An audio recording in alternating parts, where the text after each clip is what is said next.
Siko rumah panggung yang ada di Kabupaten Musi Banyuasin milik warga ludes dilalap si jago abang. Beruntung juru kejadian tersebut tidak nimbul ke korban jiwa. Untuk kerugian yang dialami akibat kejadian ini capai ratusan juta rupiah.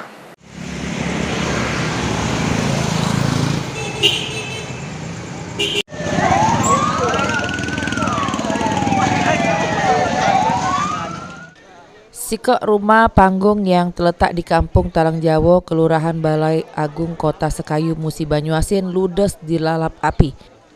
Diketahui rumah punya Adi yang sudah lama meninggal dunia. Lalu untuk di bagian bawah rumah diketahui sikok warga yang ngontrak bernama Jueng. Menurut lurah setempat, aman kejadian tersebut terjadi sekiranya jam 10 dalu.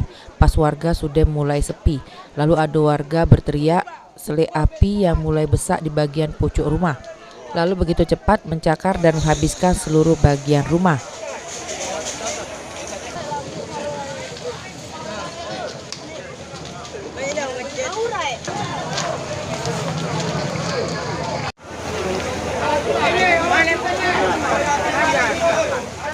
Api baru pacak dijinakkan sesudah tim pemadam kemutungan dari Pemkab Muba turun ke lapangan dengan ngerah ke 6 mobil pemadam kemutungan. Beruntung juru kejadian ini tidak katik korban jiwa. Untuk kerugian materi dewek capai ratusan juta rupiah.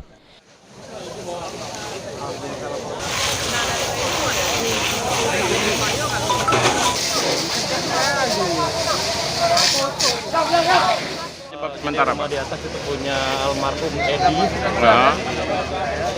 dan di bawah itu ditunggu oleh salah satu warga anak Umar. Tapi warganya sudah berhasil kita selamatkan. Prioritasnya kita menyelamatkan warganya. Sekitar jam berapa Pak Lurah? Sekitar jam berapa Pak? Tadi sekitar kurang lebih hampir jam 10. Jam 10 Pak ya. Tapi maksud saya begini, kalau titik api itu ada warga yang lihat apinya dari lantai yang atas. Sumbernya kita belum tahu. Sejauh ini ada korban nggak Pak? Alhamdulillah korban jiwa nggak ada. Ada korban jiwa nggak ada Pak ya. Ruzi Iskandar, PAL TV.